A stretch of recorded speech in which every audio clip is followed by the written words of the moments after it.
What's up, everybody? Welcome to the Pick Six Podcast, CBS Sports NFL Podcast. Will Brinson, along with Ryan Wilson and John Breech, back in the saddle. Mere 16 hours after we wrapped up Week 18 with the recap show. I feel like I've been talking I got like 3.5 hours of sleep. I feel like I've been talking for 12 straight hours, which is really most of my entire life is how I feel, but a very slow Black Monday in terms of firings around the NFL. I'm curious, do you guys attribute that to the midseason firings or the in-season firings? We saw 3 of those. Do you attribute it to the fact that the 2 biggest names in the coaching cycle, sort of like the quarterback dominoes we see every year, Jim Harbaugh and Bill Belichick, are still encumbered? Or is there some other factor at play? What's up, by the way? What do you think, Breech, in your puffy jacket? Well, in my puffy jacket, which by the way, a hoodie. This is a t-shirt hoodie. This is my Daniel Tiger hoodie. That's what my daughter calls it. He wears a little red hoodie. But anyway, in non-Daniel Tiger news and non-Tiger news, I just feel like, Brinson, I think you hit half the nail on the head that usually don't see 3 in-season firings where you had so many in-season firings that any coach that was on the hot seat, well, they're gone. They are long gone. If you went to bed at 11:45 last night and woke up at 7:45 in the morning, 2 coaches got fired while you were sleeping. So kind of in those overnight hours. And then now you have a couple spots up in the air. And I think the Patriots was never going to happen. That wasn't going to be a Monday thing. That's something that Kraft and Belichick have to sit down, hash it out, figure out what they want to do. The Titans one, I could see Mike Vrabel leaving, but that's another instance where he's going to have to sit down and have a conversation with ownership and see if they can get things figured out and get everybody on the same page. And then, one thing we haven't talked about that we should definitely talk about is what Jerry Jones said on Sunday, where he was just asked about Mike McCarthy's future, and he had some fantastic things to say, some very nice things to say. But then he also, of course, because he's Jerry Jones, closed with a very Jerry Jones ominous wording, which was, we'll see how each game goes in the playoffs. So, if the Cowboys lose to the Packers, who knows what happens there? I think to that point, there is a real possibility, Wilson, that we see. So we saw Brandon Staley of the Chargers, Josh McDaniels of the Raiders, and Frank Reich of the Panthers fired during the season. Like early during the season. Frank Reich was the earliest coach fired since like 1979 or something silly. After the season, we saw Arthur Smith fired at midnight. And by the way, should point out that I'm reliably informed, just to sort of push back on what we talked about last night, that Arthur Smith was that the post-game melee with Dennis Allen, the words exchanged, had no influence on the timing of that firing. It was simply the game ended, had the meetings, let him go. Just so you know. Then we saw Ron Rivera released from his duties on Monday morning, and neither one of those were particularly shocking. I will posit, Wilson, that I think that over the next week or so, we could still see up to four coaches no longer employed by their current employers. Maybe more. It's funny you mentioned that because I was looking this up. On average, about 6.8 coaches are fired every year in the NFL. And on November 27th, Adam Schefter went on Pat McAfee's show, and he said he expected 8 to 10 to be fired this year, which sounds incredibly high. And in fact, he said like up to 12, I feel like. He said, I'll actually take the over when that number. Okay, that's what it was. When they talked about it. So, yeah, we got a long way to go because we're only 5 into this thing, so we may not even be halfway there. But then, Breech mentioned the Titans, which would feel like a terrible departure. And I don't watch the Titans as closely as you do, Breech, but after, as I mentioned, having to watch them with a microscope in Week 18 because of the Steelers' playoff implications, Mike Vrabel is virtually Mike Tomlin in terms of dragging that team up and down the field, and he's doing it with way less talent around him. Like, if he were coaching the Steelers, he would have 5 Super Bowls in 3 seasons of coaching. That's how good he's been. So that would seem like a wild one. I mean, who else is getting fired though? Dennis Allen seemed safe, but you could understand if they had that conversation. Pete Carroll's coming back. That wouldn't have been a firing, but he may have just decided to sail off to the sunset as someone in his 70s who looks like he's in his 50s. Zach Taylor, I think he should be back on the list. I'm kidding, Breech. But who else? I mean, last night, Brinson mentioned Todd Bowles might have been an option, but he's in the playoffs and he's done a lot with a little. So I don't know who the other you 4 or can't 5 fire or 6 him teams after might 2 be. straight division titles. Yeah. So I mean, Buffalo, Miami, no dice. The Jets, nothing. I'm just running through the standings here. I think New England, obviously, still very much on the table in terms of what could happen with Belichick. And I do think with Belichick and Mike Vrabel that those two are good enough coaches. And Mike Tomlin in Pittsburgh, too. I'm not saying Tomlin's getting fired during the playoffs. But there was enough buzz about Tomlin, maybe wanting to take a year off over the last couple. All that was just buzz after you lose to the Cardinals and to the Patriots. That's all that was. Probably. I'm just saying that those 3 coaches in particular, those names, they are such well-regarded coaches that if they were to be on the open market, that I think it would change the way that certain other teams think about their current coaching situation is all I'm saying. So New England. Let me visit something quickly since you mentioned those names, and I'll ask you guys the same question I asked you, I don't know, maybe a month and a half ago.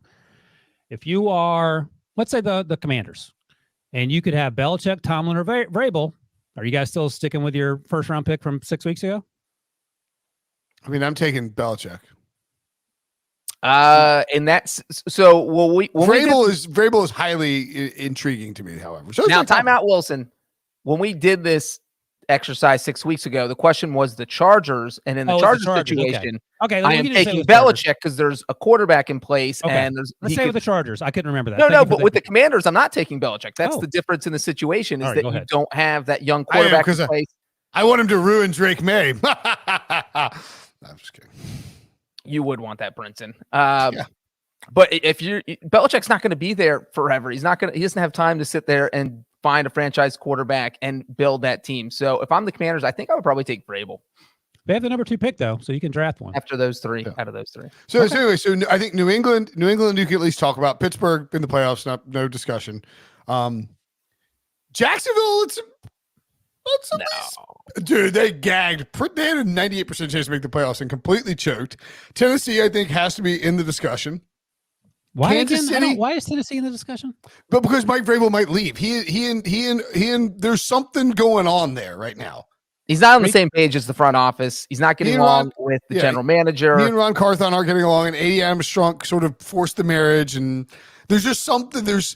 Mike Vrabel has not. Nobody involved in the Titans has come out and denied any of the stuff that's going on with the Titans. So I'm just saying, I'm not saying there's going to be a change. I'm just saying that's one to watch. So New England, Tennessee, I think you can take Kansas City and Seattle and lump them together and just say, I don't think Andy Reid's retiring. I'm just saying I didn't know that was a conversation. He and Pete Carroll are old. I mean, who knows? Maybe it was a Super Bowl and walks away, and then you have an opening.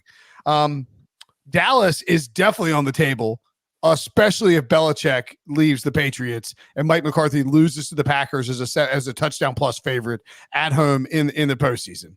I think it is so wild how the Eagles' failures late this season may have opened up the door for Mike McCarthy to be in more hot water, because now that it's like, all right, the Eagles are 10-1. What can you do? You just can't win the division.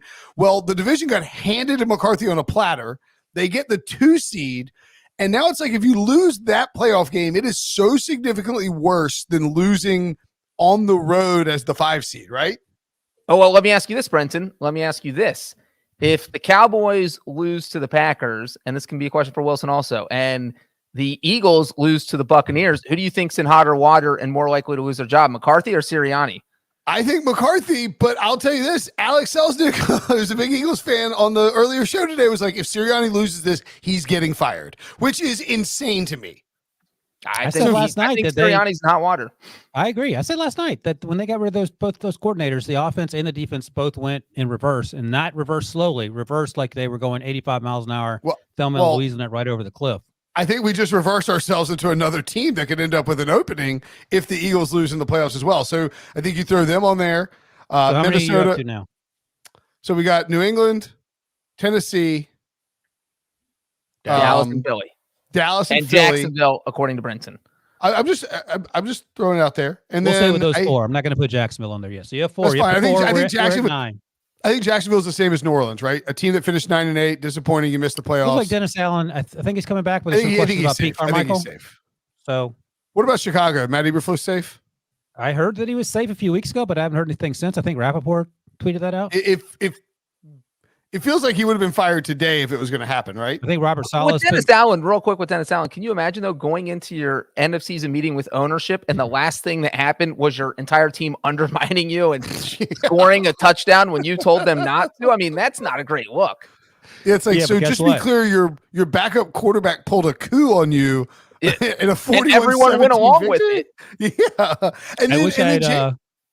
I wish I had mentioned this to producer Harry earlier, but Jameis's explanation at his locker room was fantastic. He was very apologetic. He was like, look, yeah, we just did it. We talked about it as a team. And he did make a point that I can sort of get behind, but I get why Arthur Smith was angry. If Tyrann Mathieu just gets into the end zone, it's not a problem. But he was monkeying around and got tackled at the 1. It's like, all right, well, Jamal Williams hasn't scored. He's scored 0 touchdowns. He had 400 last year. Let's hook him up. And by the way, this ain't the homecoming game where you're playing the JV team. Those dudes get paid a lot of money. Play defense for one play. I mean, it wasn't fake knee though. Yeah, I love it. You got to sell it. You got to sell it to. You have to sell it to convince Dennis Allen you're doing what you're supposed to be doing. So you got to do the fake knee, and then you just run it in. But the thing about Jameis's explanation, I agree with you completely. That was the best. Is he's like, well, yeah, I just explained it to DA. I apologize to him. No, he didn't even say. I think he said I explained it to him. Yeah, he said I apologize to him. I told DA what the deal was. Okay, so that's sort of where we're at right now, and that's 9 teams. So I don't think it's out of the question that we see 3, 4, 5 more teams open up. It looks like it's going to be way less than it was, but again, we're recording this at 5:00 on Monday afternoon. Things could change at any moment. And Jim Harbaugh and Bill Belichick are going to be domino factors here in terms of what else happens with the coaching cycle. Let me ask Breech something real quick. Breech, give me a out of left field candidate of a team to fire a coach that we didn't see coming. This is something you've probably been thinking about. I mean, I feel like we mentioned the Eagles. That seemed like the furthest it would get. And it feels like that's all kind of come just because of this total collapse at the end. I think the Seahawks will be interesting. I know that Pete Carroll said he plans on being back, but he's getting up there in age and maybe he's getting tired of dealing with the nitty gritty and says, you know what? I'm Russ good. Wilson's gone. Yeah. Right. He said at this point, like there's a caveat added onto there. So I think you can at least, I think maybe there's a path, according to Brinson and you. I'll lump you in there too, Breech, where 2 teams in the playoffs, the Eagles and the Cowboys, both in the same division, could be looking for new coaches in a month. And Pete Carroll's 72 years old, but he looks great. I mean, he does look great. If you asked who's older, Pete Carroll or Bill Belichick, you would say Bill Belichick's Pete Carroll's grandfather. Yeah, Belichick looked awful today at his press conference. Actually, which you know what? Let's hear what Bill Belichick had to say at his press conference. Good morning, Bill. In the event you are no longer the coach of the Patriots, would you be interested in coaching for another team in the NFL? Yeah, I'm not going to get into a lot of hypothetical situations. Do we have the one more clip? I just want to see more sullen Belichick. Wondering if you've given any serious thought to relinquishing the personnel, maybe some of the draft responsibilities, and coaching the team, which you were saying yesterday is something you still really want to do. Yeah, I'm for whatever, collectively we decide as an organization is the best thing to help our football team. And, I have multiple roles in that, and I rely on a lot of people to help me in those responsibilities. If somebody's got to have the final say, I have it. I rely on a lot of other people to help, and, however that, whatever that process is, I'm only part of it. Sounds like he has a cold. What's that? Sounds like he had a cold. Yeah, well, he's been sick. He switched his in-person meetings to Zooms, I think his last 2 press conferences, because he's dealing with something. Huh.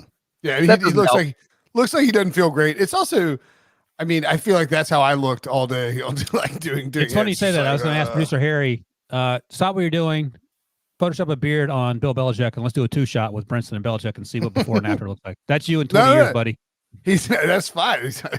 I have the rings. He's got like it's the thing where like your hair, like it's like one piece of like hair is sticking out, indicating that he sort of maybe took a shower this morning, but might have just hopped on Zoom and is just exhausted.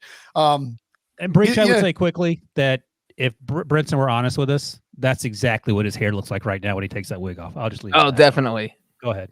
100%.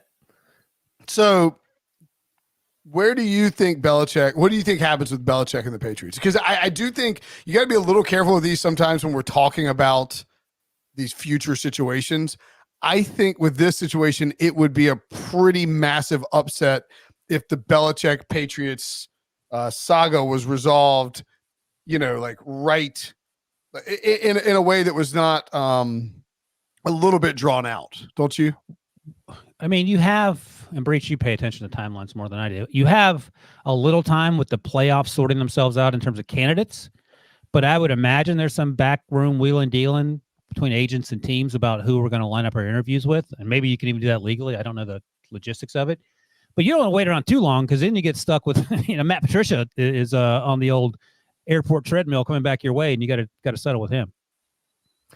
Well, I think the one thing with the Patriots is that Robert Kraft probably feels like he can wait or he can milk this out as long as he needs to, because on one hand, maybe you keep Belichick. I mean, everybody keeps assuming. I don't feel like the only person who knows is Robert Kraft, and I don't think he has talked to anyone because everybody keeps prefacing their reports with likely or this could happen. This isn't Belichick is definitely done in New England. And, if that happens, I would be surprised but not shocked. I could see Kraft saying what we just saw what Belichick got asked about, hey, are you willing to give up some control to stay here? And he didn't say no. He sounded open to it. And so if Kraft made that same proposal, I could see Belichick agreeing to it. And he might not want to start over. He's in his 70s. Like the thought of starting over might not sit well with him. And he's thinking, I'll just stay in New England until I'm retired. And for Kraft, you're thinking, you know what, we can wait a couple weeks because maybe Kraft's looking at something like Mayo on his coaching staff. So that you already got one of your top candidates on the staff. So you don't have to go out and interview a bunch of people. So I don't think maybe you want Mike Vrabel to succeed Belichick and you want to see how that plays out in Nashville. Right. So I don't think Kraft is in any hurry to get this done right now. I also think that there's I just sort of got to this. I think Breech, to your point, it is being treated as a fait accompli that Belichick's out and that he's going to go somewhere else, and he's just Washington or the Chargers. I mean, that is an age where he is going to try to break Don Shula's record no matter where he has to go, I think. But I would guess that he would vastly prefer to stay in New England, to use the number 3 overall pick to try and get a quarterback, or, is there trade a future first for Justin Fields to swap up, or however the hell you have to do it. What if you don't trade anything, Brinson? What if you go to the Falcons and sign Kirk Cousins? The Falcons? Oh, good. Yeah. If Belichick goes to the Falcons and says, you know what? Let's bring in Kirk Cousins. He's a free agent and he can get the ball to Drake London and Kyle Pitts. And I think we can be competitive and win the worst division of football. And that defense, and that defense is pretty good. May have to get that number 8 pick for Belichick, though. I don't know how that's going to sort itself out if he doesn't get fired.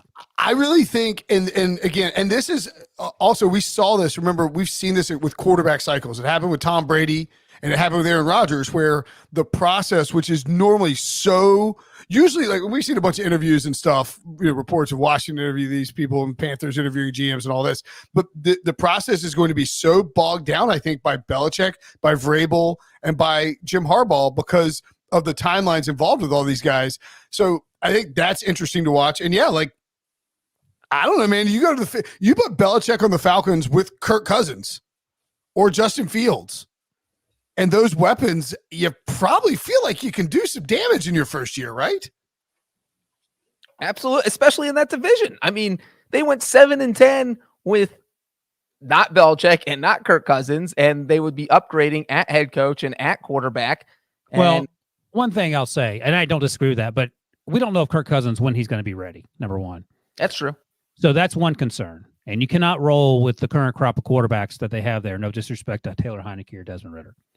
So that's the thing. And the other thing I'll come back to, yeah, best coach ever.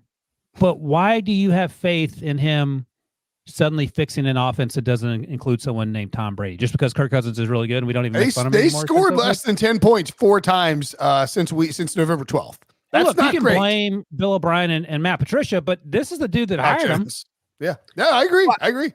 I think that's more of a talent thing, though. They didn't have the talent to compete. Again, that's Belichick's fault, but I don't think Mac it's Jones, a coaching we weren't talking thing. about Mac Jones in year one. We were like, oh, okay, he's goofy. Maybe he'll work out. And then, I mean, You might be able to, maybe you go to the Falcons, you get Mac Jones. Is there a picture of me, Belichick, with a beard that looks just like me? Is that what we got, Harry? Oh, look at that.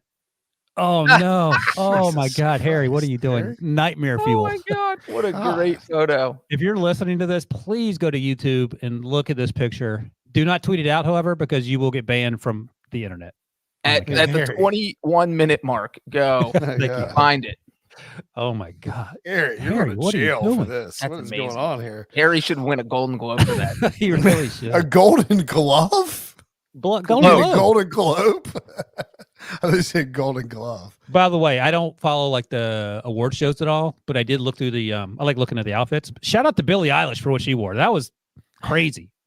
So crazy. It looked like something Breech wearing his dad's suit when he was 2 years old. All right, let's run through. Actually, you know what? Let's take a break. When we come back, anything else you want to talk about from I mean, I know we were going to talk about the coaches who were fired. It does feel like we covered Arthur Smith at length. We have a Ron Rivera, but Arthur Smith shouldn't be surprising. He went 7-10, 3 straight years. You know, you just weren't winning. And when your offense is that bad and you've invested, what pick was Kyle Pitts? Is he 4? He was top 5, and then the other 2 were 8. Yeah, 5. I know I know Bijan and Drake London, Bijan Robinson and Drake London were 8th overall. When your offense is that bad and you've invested that much capital in it, that's a problem. We also mentioned Terry Fontenot, the GM. He's going to have input into the head coach search. There's a lot of smoke about the Falcons' interest in Belichick. We'll get to that after this when we rank the coaches. But I don't think really any huge surprise in terms of Ron Rivera and Arthur Smith. So let's take a break, unless you guys have something else you want to tack on. Break. When we come back, we'll rank all the head coach openings, so that way I can steal your rankings to use them for my article. Next. We need your sports news anywhere. We've got breaking news to bring you. Then get your sports anytime you want them. Big trade news overnight to discuss. Because we know you need sports all the time. A lot of movement in the rankings this week. A legend adds to their legacy. We're bringing you that breaking news right here on HQ. CBS Sports HQ, anywhere, anytime, all the time. Every time I see my phone light up, I keep waiting for all right, something's going to break live while we're live on YouTube. Remember that time that David Johnson got traded for DeAndre Hopkins and we were live on the internet? That was wild. And the man responsible for that was in charge of helping Mac Jones revitalize his career. Weird. That didn't work out either. Did not go well for him. And also the Bama stinks now too, apparently. So we've got 5 head coach openings currently. The Washington Commanders, the Los Angeles Chargers, the Las Vegas Raiders, the Atlanta Falcons, and the Carolina Panthers. How would you rank those 5 openings, Wilson? You know what? Let's do this. I'll go first since I got the first round pick by virtue of you. We'll just do a draft. Okay. I was going to suggest that, but I didn't know if it would work, and I was like kind of my first pick, and this is going to be. Who goes second? Do rock paper scissors. 3. Well, I seem to go last in every draft, so we'll just keep that there up. you go. Okay, so you go last. That's fine. All right, cool. All right, Wilson, you're up first. Breech did knife for rock paper scissors. He lost. Okay.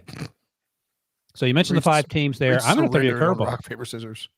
This is going to be the 2006 draft where Reggie Bush doesn't go first. It's what's his name? The edge rusher from NC State that goes to the Texans. Mario Williams. I'm taking the Washington Commanders, and here's that's mine. That was the number 1 team on my big board. And here's why. And it's pretty simple. 2 things. The second overall pick, they have $78.8 million in cap space. That's first on planet Earth. The Chargers spoiler alert, if you want to take them 2 or later, are 29th. They have negative 34 million right now. So ton of cap space, a ton of draft picks because you traded away everybody on defense. You get the right coach in there, the right GM, draft your quarterback at 2 or do whatever, sign Kirk Cousins, bring him back home. It doesn't matter. And then you roll them because that's a market. Here's the thing. I was talking to my buddy who's a Washington fan, a beleaguered Washington fan, long time, obviously. If you get the owner right, it doesn't matter where your team is located. Like Minnesota plays where it's negative 40. Ownership there is awesome. Kevin O'Connell's doing a great job. Rick Spielman loved being there for 30 years, or he was there 10 plus years, whatever. That's what matters. The owner. That's it. Like if the ownership was right in Carolina, that place would be a hot spot. Like people would love to come to Carolina, but it's not, and it's a doo-doo show. So I'm going with the Commanders. Brinson, excuse me. Well, the Commanders were my number 1, so I was a little upset when you said that because I was hoping you'd go up. Herbert. But I don't think you would have traded. Commanders were my number 2. Okay.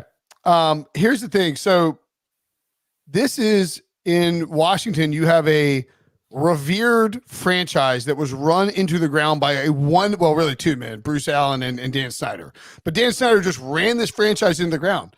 Josh Harris has come in and he's basically doing the not Dan system. The opposite of Dan Snyder. And you saw it. He waited until after. He didn't fire Ron Rivera on his birthday, which is definitely what Dan Snyder would have done, if not before. He's being patient. He brought in, thinking outside the box.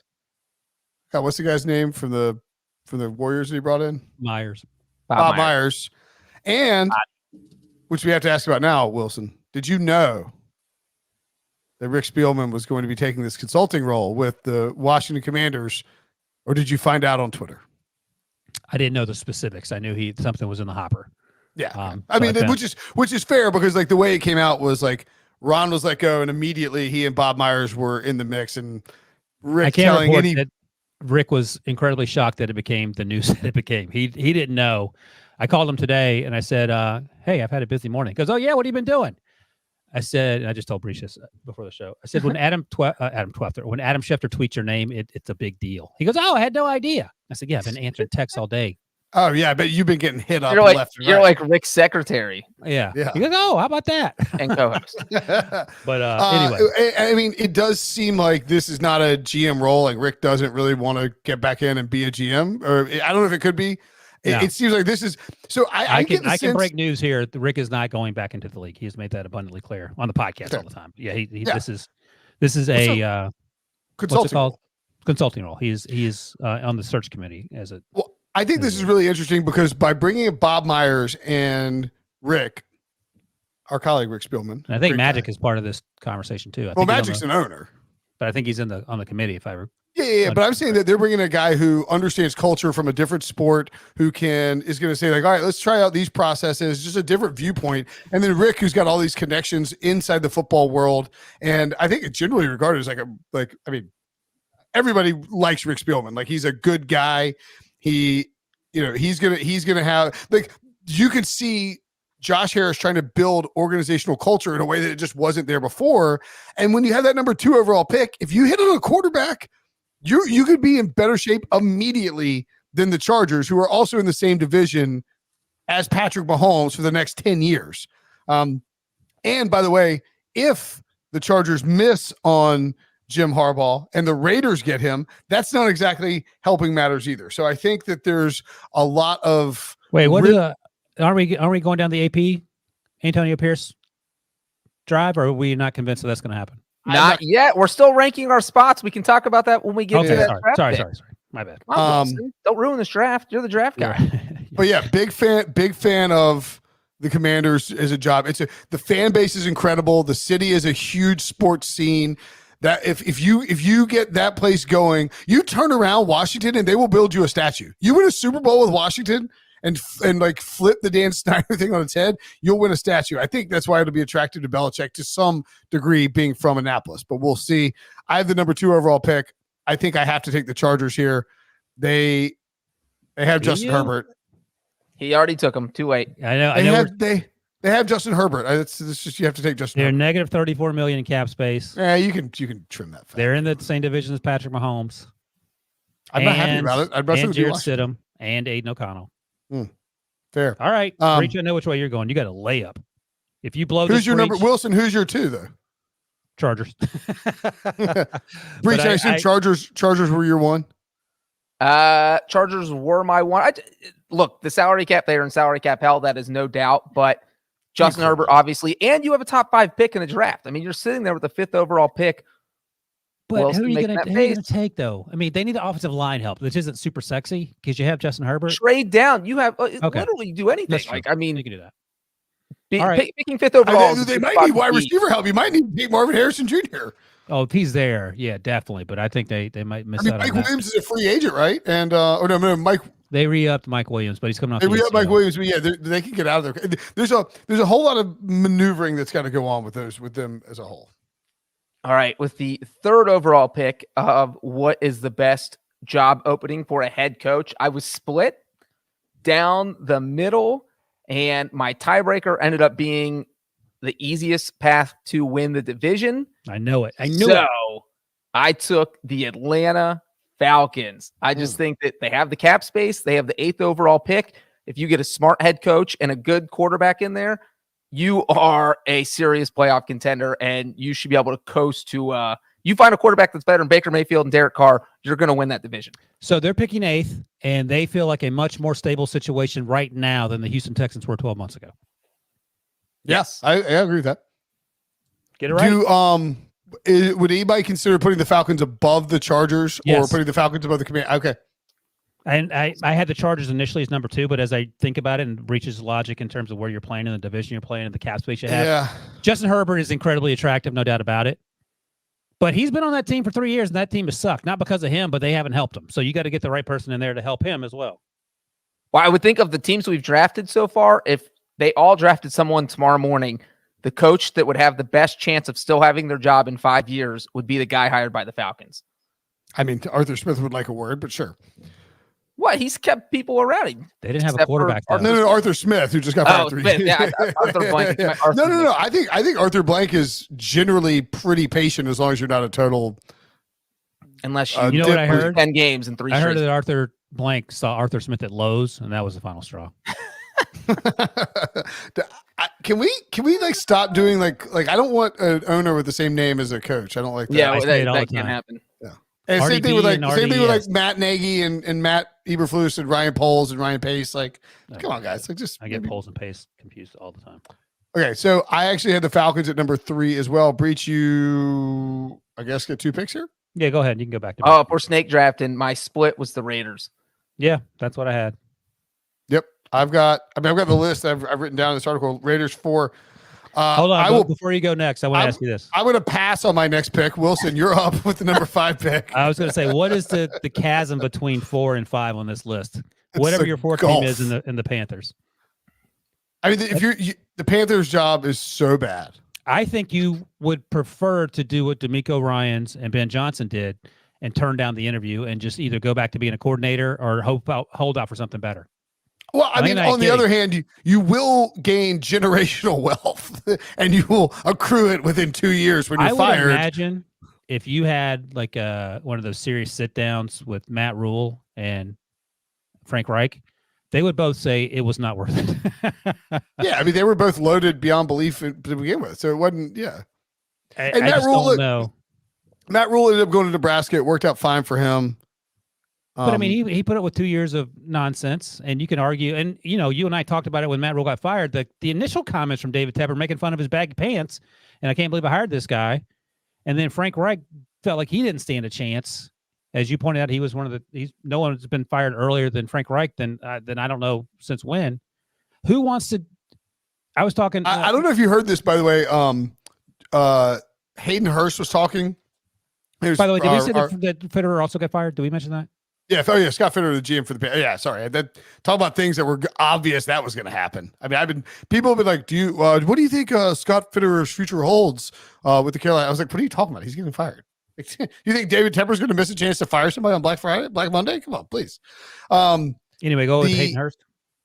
Hayden Hurst was asked about Bryce Young and said he had too many voices in his ear and basically insinuated that at the college level at Alabama, there is one voice. It is Nick Saban, the voice of God, so to speak, who controls everything and handles everything and keeps it streamlined. And with this particular Panthers team, with all this big coaching staff, that there were a lot of voices in his ear and a lot of people who wanted to take credit when he was the next guy, which I think is really interesting because you have an OC, you have a head coach who got fired, who didn't really work with the OC, who was kept, and then a quarterbacks coach and a running backs coach who were also fired. And so we heard that Joe Person reported this too, that there was a lot of Game of Thrones drama. What's that? Game of Thrones. That's just Game of Thrones within the coaching staff. And I think that all goes back to David Tepper. And again, it's funny you say that because when I was thinking about it, and I talk to Rick about this all the time, like the Wilfs he talks about them being great owners. They're not in anyone's hair. You do have to answer questions by why certain things go certain ways. And I would say to Rick, occasionally I said, so if a coordinator's messing up, are you having a conversation with Zimmer? He goes, no, it's not my job. I let Zimmer coach. I let the coaches coach, and I do what I'm supposed to do, and that stays separate. And there's no sort of Game of Thronesing going on. But when you're, in part because of the stability at the top, to your point, when David Tepper is out there throwing water on people and cursing at Breech right before he fires Frank Reich, whatever that was. I mean, this is melted caviar. Oh my gosh! So you don't have a chance. And don't forget too that when he hired Matt Rule, he basically forced Matt Rule to hire Joe Brady as his offensive coordinator because Joe Brady was the hot name with coordinators. This has been a recurring theme for David Tepper since he bought the Panthers, is impressing what he thinks is the best thing to do upon the coaching staff. And if you don't let football people do football things, you're just going to end up hiring and firing people over and over again. And that's why this job is fifth, and it's not even like, what job is there a job in the NFL that could come open? Like, just again, any job could come open that you would slot below the Panthers. Well, the bad teams are Washington, New England, Arizona, LA, and none of those jobs come close to that. Hey, Breech, let me ask you this: right? How did the Bengals? How did Mr. Brown get out of his own way and allow the Bengals to be good? I mean, that started with Marvin Lewis. So it took 15 years of Marvin Lewis not getting fired and just kind of slowly at a snail's pace to turn things around there and let other people make decisions. And then Zach Taylor got the benefit from that. But look, the Bengals were a team that they were the Panthers in 2019 when they were going through this coaching search, and they hadn't been to the playoffs in a while. And the answer is Joe Burrow. Well, I mean, and that's the problem if you're the Panthers, is that you're stuck with a quarterback who doesn't feel like is going to take you to a Super Bowl. And if you're going to be the head coach there, you have to embrace Bryce Young, even if you don't want to. So let me ask you this, Breech, because I'm too close to the situation, because I love Bryce Young more than I love my kids. Where on the list of problems at Carolina does Bryce Young rank in your mind? 3. All right. I think Tepper's 1. Just you can't have an abrasive boss. Yeah, Tepper's 1. The offensive line is 2, and then I think the weapons are probably 3, and then Bryce Young's 4. And the coaching staff not helping him out could be in that mix too. But yeah, Tepper might be 1 through 5, honestly. That's fair. Tepper was calling plays, I heard, by the way. That's not true. I'm joking. I can't help, and it's just impossible for me to look at a draft board. And I mean, I'm not the billionaire who traded away the pick. It's impossible for me to look at a draft board and not see via Carolina and just think like, dude, you gave away the number 1 overall pick in a draft with potentially multiple franchise quarterbacks and one of the best young receivers we've seen in quite some time, and Marvin Harrison Jr. That was with the first pick, or cover 3 joke maybe. Rome, is it Rome? Rome who's Rome Odunze. Rome Odunze, who for Washington, I mean, this draft is loaded, and the Panthers gave up the number 1 overall pick in it. Even if Bryce Young had been good, like even if they let's say you like Bryce Young and you don't want to draft another quarterback, you could trade this first overall pick for a bounty. Well, it is one of the worst trades, not because of Bryce Young, but because of what you were giving up draft capital wise, like DJ Moore and all these other picks. It's one of the worst trades in NFL history. Yeah, I wouldn't go that far. I understand where you're coming from, though. But here's the thing: if the Texans had given up that much for CJ Stroud, we wouldn't be saying anything. No, because he's a home run. So my other point is that this is a cautionary tale for Washington and the Patriots and whoever trades up for a quarterback. You better have a plan, because if the Bears draft someone, you better have a plan that involves someone like Bobby Slowick and a GM that can get players to help your quarterback, because Bryce Young could play for Houston and they wouldn't be as good as they are, but they wouldn't be a 2-win team, and he looks like he's never thrown a football before. But I take your point. The draft haul looks absolutely absurd in retrospect, given how terribly they played, to the point where Breech was not alone in yelling for Andy Dalton to take the field. Sad state of affairs. All right. Best offensive game. Wilson, you drafted the Washington Commanders. You are Josh Harris. You get to hire. You are Rick Spielman. You get to live out your dream and be Rick. You get to be inside of Rick for a day. Breech has had enough. Breech is out. You should have heard the joke I made about Saturday night's streaming service on the earlier show. I need some sleep. You are in charge of the Washington Commanders. Who is it doesn't have to be a free agent. Can be, Harbaugh, Belichick, whatever you want. Where are you going with your hire? Here's the thing, and I was thinking about this. We've talked about this. You know how the hot young offensive or defensive coordinator is always the next guy in line to get hired as a head coach, and there's the disconnect between calling plays and leading men, if you will. It's one thing to be Ben Johnson. It's something else to be a Mike Vrabel or a Mike Tomlin. But I think part of the math that the owners do, and even the people that are in charge of making these hires, they do, when you think about it, Ben Johnson, for example, is that maybe he's not a great people person. I'm just speaking in general terms. I don't know Ben Johnson, but we know what he did with Jared Goff in that offense. He can just call plays, but we'll give him the title of head coach because you have to move. You can't move laterally. You have to move up the org chart to change organizations. All that to say, I love the idea of Ben Johnson calling the plays for the Commanders with whichever quarterback they take second overall or trade up for Caleb or whatever it is. I don't know how he would be as a Dan Campbell type. Like, ideally, I would trade for Dan Campbell and Ben Johnson, and I would feel great about it. So I have a little hesitation, Breech, and I might throw a curveball here, and I might give the job to Jim Schwartz. Ooh. So he's got to get the OC hire absolutely right. You're on mute. But that's spicy. I like that. He was you got to get Jim the OC Schwartz hire is a right. good head coach in Detroit. Yeah. And he almost got in a fight with Jim Harbaugh, which would be hysterical to see that rematch. Yeah. I mean, dude, Jim Schwartz took over the Lions when they were bad, and won some games and had them in a decent spot. And they went to the playoffs. He had that incredible line with Ndamukong Suh, Cliff Averill. Who else was on that defensive line? Who am I missing?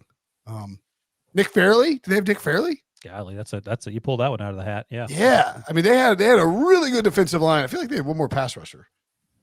Anyway, so he'll get the defense right. And you got to get the OC right. And, if you do that, golly.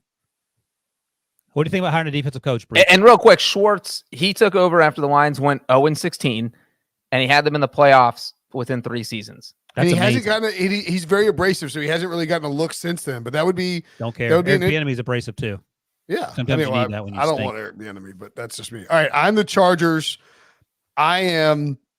And by the way, I should point out that I guess that makes me Dean Spanos, which I should point out that my son John Spanos is a bit of an issue too with this franchise and sort of not talked about in a way that needs to be. I don't know if you guys have checked out Chargers.com and gone to the front office, but I hired this kid as a scout in 2003, and as he notes in his bio,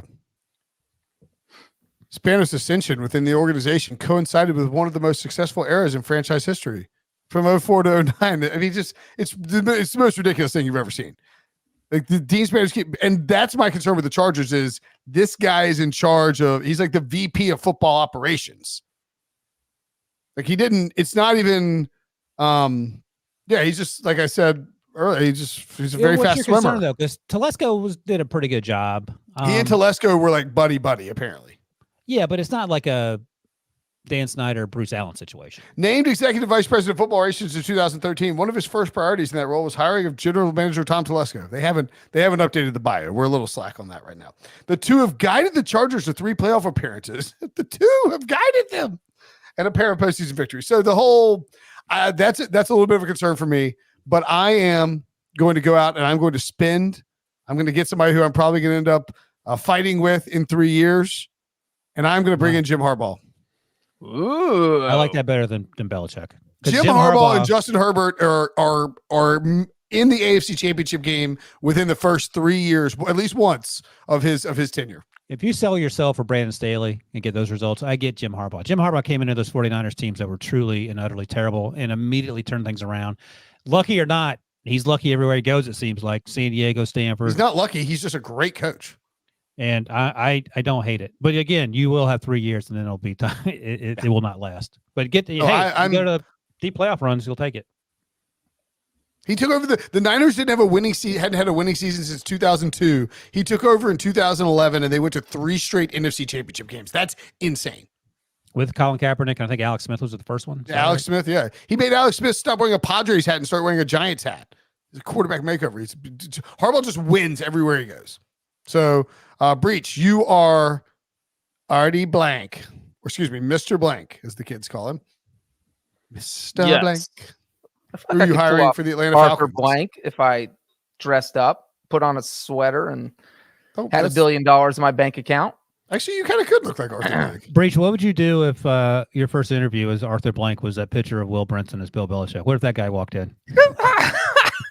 Hey, by the way, Arthur Blank, friend of the podcast. Not after you walk into the room looking like that.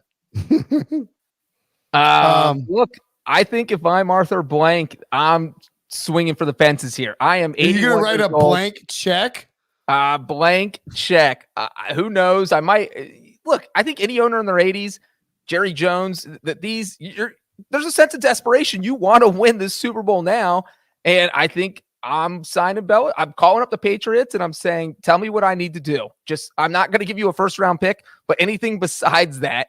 Or maybe Belichick plays hardball and gets fired because he's only going to be traded if he wants to be traded. You play hardball and say, no, how about you fire me and pay me $25 billion or whatever it is for his last year of his contract. So I make the trade, bring in Belichick, and then it's all about bringing in the right quarterback.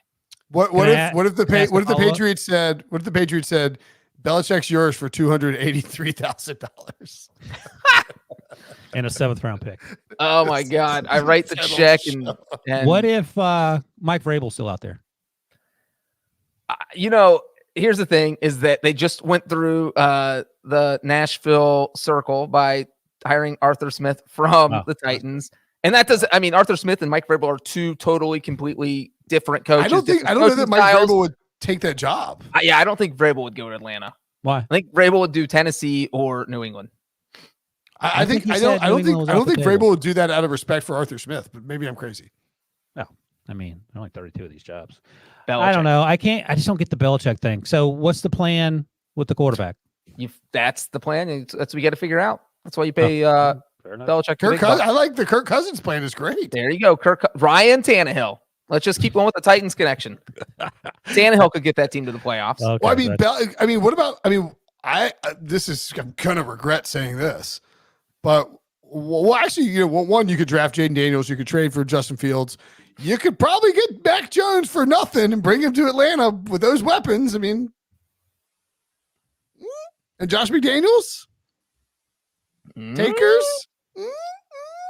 Wilson's so anti-Belichick that actually blows my mind. I know, it's pretty crazy. I have never met someone who disrespects a 6-time Super Bowl winner more than Ryan Wilson. If Bill Belichick was going to talk Tom Brady out of retirement, then let's have a conversation. But Wilson's also I think the Chiefs could get hot in the playoffs. Wilson's like, that's the most preposterous thing I've ever heard. This year, they better be lucky they avoided the Steelers. I'll just leave it at that. Mason Rudolph. That's true.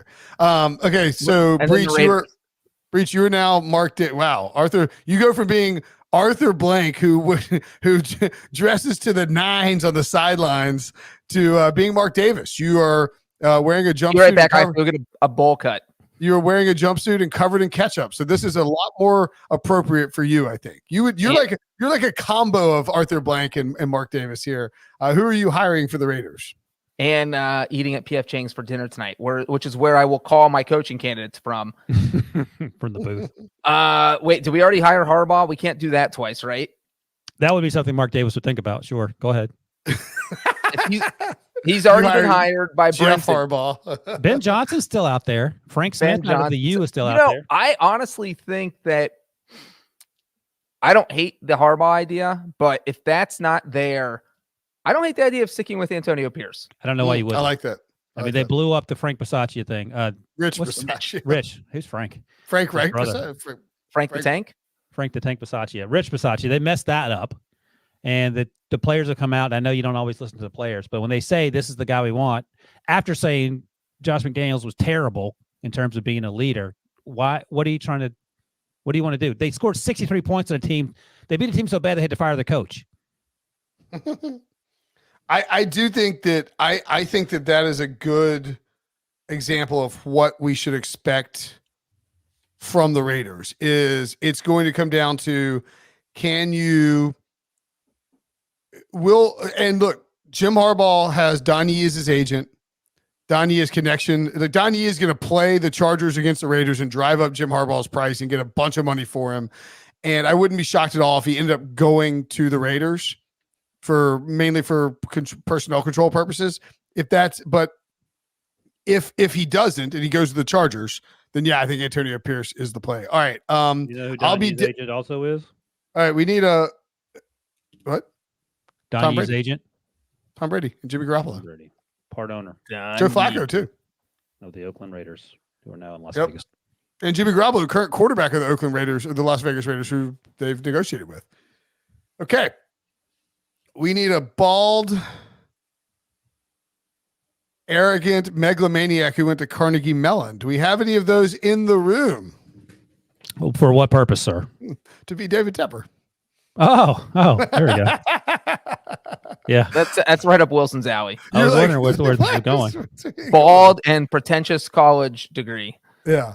I mean, David Tepper literally, his name is on the business school at Carnegie Mellon, but he bought it. He bought the building. So he gets to put his name on it. We just do this by committee since David Tepper won't do a good job by himself. Hey, Ben Johnson's still out there. Just throw Ben Johnson $20 million a year, $15 million a year, whatever the report was. When I was talking to BMAC and Leger on the Brady Quinn Leger podcast last week, and both of them said that I don't know why anyone would want to play for an owner who's throwing water on people or whatever he threw on people. While poor Scott Fitterer had just to stand there like a statue and not react because that's his boss. Players. By the way, I said this. I said this morning. I think. I mean, if David Tepper needs like a,